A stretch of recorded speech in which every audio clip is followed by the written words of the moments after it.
Happy morning. నా పేరు కిరణ్ కుమార్. ఇది నా 11th assignment NLP basic practitioner కోర్సులో భాగంగా నాకు 11th అసైన్మెంట్ ఏమి ఇచ్చారు అంటే న్యూరోలాజికల్ అలైన్మెంట్ అంటే ఏంటి, ఈ న్యూరోలాజికల్ అలైన్మెంటు సెట్ చేసుకోవడానికి ఏ ప్రొసీజర్ వాడతారు, మీరు ఏ ఏరియాలో ఈ న్యూరోలాజికల్ అలైన్మెంట్ సెట్ చేసుకుందామని అనుకుంటున్నారు, ప్రొసీజర్ ఏంటి అనేది చెప్పమనడం జరిగింది.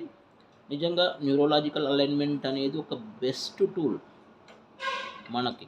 ఎందుకంటే ఒక కారులో ఏ విధంగా డిఫరెంట్ పార్ట్స్ అన్నీ ఏ విధంగా కరెక్ట్గా అలైన్ ఉంటేనే అది పర్ఫెక్ట్గా నడుస్తుంది అనుకుంటాము. సిమిలర్గా human body and human psychology, మనలో ఉన్న ప్రతి పార్ట్ కూడా ఏ పార్ట్ ఏ విధంగా ఫంక్షన్ చేయాలో ఆ విధంగా ఫంక్షన్ చేస్తేనే మనము పర్ఫెక్ట్గా మన పని మనం చేసుకోవడానికి అవకాశం ఉంటుంది. If there is any misalignment at any stage at any area in your body, it affects on the performance of your body.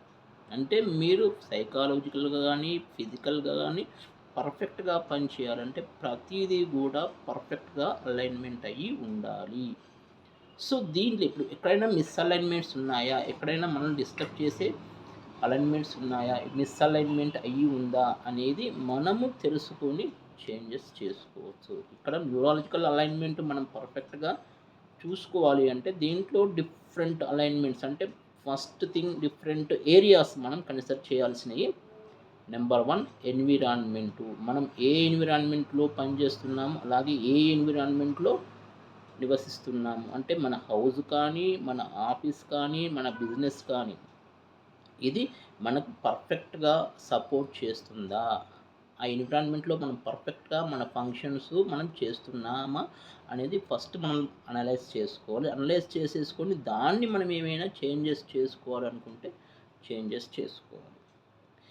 Second one behaviour.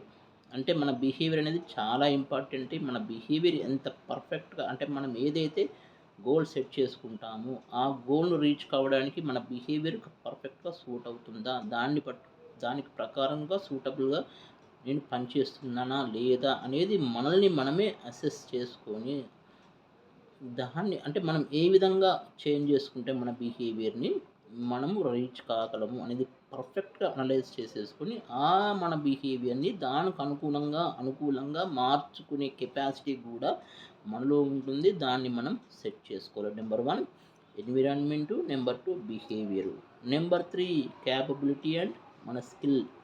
అంటే నిజంగా మనం ఏదైతే గోల్ పెట్టుకున్నామో, ఏదైతే పర్పస్ కోసం ట్రై చేస్తున్నామో ఆ పర్పస్ రీచ్ అయ్యే స్కిల్ మనలో ఉందా, ఆ క్యాపబిలిటీ మనలో ఉందా అనేది కూడా మనం పర్ఫెక్ట్గా అనాలిసిస్ చేసుకోవాలి. ఒకవేళ లేకుండా ఉంటే దాన్ని రీచ్ కావడానికి మనం ఏ ఏరియాలో ఎక్కువ వర్క్ చేయాలి, ఆ ఏరియాలో ఎక్కువ వర్క్ చేసేసి మన స్కిల్ని మనం పెంచేసుకోవాలి. ఏ ఏరియాలో ట్రైనింగ్ తీసుకోవాలో ఆ ఏరియాలో ట్రైనింగ్ తీసుకుంటే సరిపోతుంది. తర్వాత వచ్చేసి మనకి బిలీఫ్స్. అంటే మనకు ఓల్డ్ బిలీఫ్స్ కొన్ని ఉంటాయండి, కొన్ని మనం చేయలేము, నాతో కాదు. సపోజ్ కొందరికి బాగా భక్తి ఎక్కువగా ఇష్టం, తిరుమల తిరుపతి ఏడుకొండలు ఎక్కుదాం అనుకుంటూ ఉంటారు. బట్ వాళ్ళ బిలీఫ్ సిస్టమ్ ఏంటిది, మనలో అసలు ఎక్కలేము, కాళ్ళు నొప్పులు లేస్తాయి, చాలా ఇబ్బంది అవుతాయి, 3 hours 4 hours నడవాలన్న బిలీఫ్ సిస్టమ్ ఒకటి ఉంది. బట్ చాలామంది ఎక్కుతారు. వాళ్ళని చూసి మనం అనుకోవచ్చు వాళ్ళు చేసిన అంటే యాజ్ పర్ ఎన్ఎల్పి ఎవరైనా ఒక పని చేశారు అంటే మిగతా వాళ్ళు కూడా తప్పకుండా అదే పని చేస్తారు అనేది ఒకటి ఉంది. అంటే వాళ్ళు ఎక్కారు కాబట్టి మనం కూడా ఎక్కచ్చు అని మన బిలీఫ్ సిస్టమ్ చేంజ్ చేసుకొని వెళ్ళొచ్చు. అంటే మన బిలీఫ్ సిస్టమ్ తప్పకుండా మనమే చేంజ్ చేసుకోవాలి. Next values. మన వాల్యూ సిస్టమ్ ఎలా ఉంటుంది, మనం ఏ విధంగా థింక్ చేస్తున్నాము, ఏ రకమైన వాల్యూస్ మెయింటైన్ చేస్తున్నాము, ఇవి కూడా చాలా ఇంపార్టెంట్. దాన్ని కూడా మనము మార్చేసుకోవాలి. నెక్స్ట్ మెయిన్ ఇంపార్టెంట్ రోల్ ఏంటిది అంటే ఐడెంటిటీ. మన ఐడెంటిటీ ఏంటి, అసలు మనం అది చేయడానికి మన దగ్గర అంత ఐడెంటిటీ ఉందా, ఇది పాజిబులా, ఎంతవరకు మనం ఇంప్రెస్ చేయగలుగుతున్నాము, పీపుల్ ఎంతవరకు ఇంప్రెస్ చేస్తున్నాము, మనకు ఏ రేంజ్లో ఐడెంటిటీ ఉంది, అది చేయడానికి చేసే ఇది మనకుందా, ఇవన్నీ కూడా మనం క్లియర్ కట్గా అనలైజ్ చేసేసుకొని మనం ఏ ఏరియాలో ఇంకోటి ఏంటిది పర్పస్ అనేది చాలా ఇంపార్టెంట్. ఇంకోటి ఏంటిదంటే నా విషయానికి వస్తే నేను ఏ ఏరియాలో నా న్యూరోలాజికల్ అలైన్మెంట్ ఎక్కడ నేను చేంజ్ చేసుకోవాలనుకుంటాను. కొంత ఏంటంటే నేను అప్పుడప్పుడు కొన్ని విషయాలలో ఓవర్ థింకింగ్ చేస్తూ ఉంటాను. ఈ ఓవర్ థింకింగ్ ఎందుకు చేస్తూ ఉంటాను అనేది నాకు అర్థం కాకపోయేది ఇంతకుముందు. కానీ ఇప్పుడు అర్థమవుతుంది. ఎన్ఎల్పి కానీ, ఎమోషనల్ ఇంటెలిజెన్స్ కానీ ఇవన్నీ నేను క్లియర్ కట్‌గా అబ్జర్వ్ చేసుకుంటూ, నేర్చుకుంటూ, చూసుకుంటూ ఉంటే నాకు అర్థమైంది క్లియర్‌గా ఏంటంటే నా మెయిన్ డ్రాబ్యాక్ వచ్చేసి ఈ ఓవర్ థింకింగ్ అనేది. ఈ ఓవర్ థింకింగ్‌ని నేను సెట్ చేసుకుంటే చాలు. నేను మిగతా అన్ని విషయాలలో చాలా పర్ఫెక్ట్‌గా ప్లాన్ చేసుకుంటాను. పర్ఫెక్ట్‌గా ఇంప్లిమెంట్ చేస్తాను. ఎక్కువ కష్టపడతాను.